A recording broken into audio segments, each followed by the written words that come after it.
வணக்கம் அன்பு நண்பர்களே. இன்றைக்கி வந்து லாஸ்ட் நியூ இயர் அப்போது திரு அம்பானி அவர்கள் வந்து ஜியோ சிம் கார்டு 1 GB தான் யூஸ் பண்ண முடியும்னு சொல்லியிருக்காரு. அதுக்கப்புறம் வந்து ஸ்லோவாகின்னு சொல்லியிருக்காரு. ஸ்லோனா ஏதோ கொஞ்சம் ஸ்லோவாகும்னு நினச்சிட்டு இருந்தோம். ஆனால் பார்த்தீங்கன்னா அர்த்த ஸ்லோ ஆகிடுச்சு. அதை யூஸ் பண்ணுறதுக்கு பண்ணாமே இருந்துக்கலாம், அந்தளவுக்கு வந்து ஸ்லோ ஆகிடுச்சு. ஆல்ரெடி வந்து ஜியோ சிம் கார்டு மேலே நிறையா பேருக்கு ஒரு அதிருப்தி இருந்தது. ஏன்னா ஜியோ டு ஜியோ கால் பேசும்போது ஏதோ வாக்கி டக்கியில் பேசுகிற மாதிரி இருக்குது, எஸ்எம்எஸ் போச்சா இல்லையான்னு தெரியல. அதுக்கப்புறம் பார்த்திங்கன்னா டேட்டா வந்து ஒரு 3G ஃபாஸ்ட் கூட இல்லை அப்படின்னு நிறையா குறை சொல்லிகிட்டு இருந்தோம். பட் நிறையா பேர் என்னென்னா 1 GB வந்து நம்ம வந்து ஒரு நாளைக்கு 300 400 ஸ்பெண்ட் பண்ணிட்டு இருந்த டைமில் 4 GB டேட்டா ஃப்ரீயாக கொடுத்தாங்களே, அதுவே பெரிய விஷயம் அப்படின்னு சொல்லி ஒரு காம்ப்ரமைஸ் பண்ணிக்கிட்டு தான் நம்ம யூஸ் பண்ணிகிட்டு இருந்தோம். அந்த மாதிரி டைமில் இப்போ அம்பானி வந்து 1 GB தான் இனிமேல் யூஸ் பண்ண முடியும் அப்படின்னு நியூ இயர் அன்னைக்கு ஒரு அறிவிப்பு விட்டார். அதுக்கப்புறமா பார்த்திங்கன்னா இன்றைக்கி ஏர்டெல் வந்து 3 GB டெய்லியும் ஒரு வருஷத்துக்கு ஃப்ரீயாக யூஸ் பண்ணிக்கலாம் அப்படிங்கிற மாதிரி ஒரு ஆஃபர் விட்டுருக்காங்க.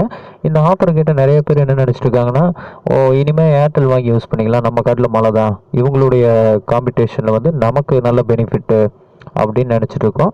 கண்டிப்பாக வந்து அம்பானி வந்து ஒரு கிணத்துக்குள்ளே ஒரு தங்கக்கல்லை தூக்கி போடுறாருன்னா அது மூலமாக ஒரு 200 பேருக்கு வேலை கொடுக்க போகிறான்னு அர்த்தம். அவங்க வந்து அப்படி தான் தோல்வி படிக்கட்டை வெற்றி படிக்கட்டை மாற்றி பழக்கப்பட்ட ஒரு, அது திருபாய் அம்பானி காலத்துலேருந்தே வந்த ஒரு பழக்க வழக்கம். பட் ஏர்டெல் மாதிரி ஒரு கார்ப்பரேட் கம்பெனி ஃப்ரீ பண்ணுவாங்களா ஜியோ அளவுக்கு அப்படின்னா கண்டிப்பாக கிடையாது. ஏன்னா இந்த ஆஃபரில் இருக்கிற உள்குத்து என்னன்னு நீங்கள் தெரிஞ்சுக்கணும். ஃபஸ்ட் டைம் நீங்கள் இந்த சிம்மு வாங்கும்போது 340 சம்திங் அந்த அமௌண்ட்டுக்கு வந்து ரீசார்ஜ் பண்ணால் மட்டும்தான் உங்களுக்கு வந்து 3 GB ஆட் ஆகும். டெய்லி வந்து நீங்கள் 3 GB 1 மந்த்துக்கு நீங்கள் யூஸ் பண்ணிக்கலாம். அதுக்கப்புறம் மறுபடியும் இன்னொரு மாதம் கழித்து நீங்கள் 340 சம்திங் அந்த ரூபாய்க்கு வந்து நீங்கள் ரீசார்ஜ் பண்ணணும்.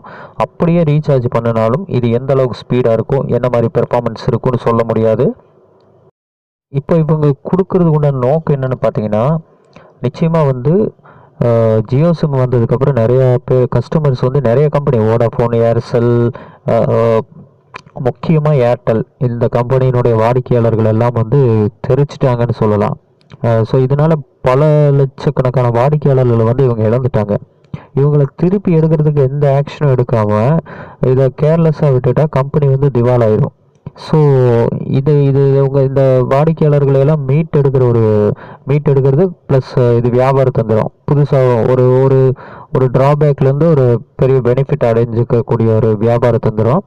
ஸோ புதுசாகவும் வாடிக்கையாளர்களை சேர்த்துக்கிறதுக்காக தான் இவ்வளோ நாள் வந்து வெயிட் பண்ணிட்டு இருந்திருக்காங்க. ஜியோ ஏதாவது ஒரு கிடுக்கிப்பிடி போட்டதுக்கப்புறம் நம்ம வந்து நம்மளோட ஆஃபர் ரிலீஸ் பண்ணுவோம்னு சொல்லி பண்ணியிருக்காங்க. இது எப்படின்னு பார்த்தீங்கன்னா 345 ரூபாய்க்கு உங்களுக்கு 90 GB கொடுக்குறாங்க. அதாவது மாதம் டெய்லி வந்து 3 GB ஃப்ரீ.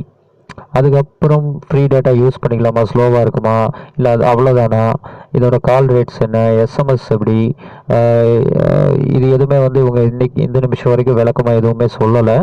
அதே மாதிரி பார்த்தீங்கன்னா ஜியோவோட இது பெஸ்ட்டா அப்படின்னா அது வந்ததுக்கப்புறம் தான் தெரியும் இது எந்த அளவுக்கு ஸ்பீடாக இருக்குது என்ன ஏதுன்னு. ஸோ ஆக மொத்தம் இவங்களுடைய போட்டியில் நமக்கு வந்து பெனிஃபிட் தான் அப்படின்னு நீங்கள் நினச்சிட்டு இருந்தீங்கன்னா தயவு செஞ்சு உங்களோட சொந்த நம்பர், நீங்கள் வேறு நெட்வொர்க் ஏதாவது ஒரு பிஸ்னஸ்லேயோ ஒரு ஏதாவது ஒரு விஷயத்துக்கு கொடுத்து வச்சுருப்பீங்க, ரொம்ப வருஷமாக யூஸ் பண்ணிட்டு இருப்பீங்க, அந்த சொந்த நம்பரை வந்து மாற்றுறதுக்கு முன்னாடி ஒரு நிமிஷம் யோசிச்சுக்கோங்க. இந்த ஆஃபர் வரட்டும், பொறுமையாக இருப்போம், பார்த்துட்டு அதுக்கப்புறமா நம்ம அடுத்த ஸ்டெப் எடுப்போம். நன்றி. இந்த ஆஃபரில் உங்களுக்கு ஏதாவது சந்தேகம் இருந்தால் கீழே கமெண்ட் பண்ணுங்கள். தயவு செஞ்சு நம்ம சேனலை சப்ஸ்கிரைப் பண்ணுங்கள்.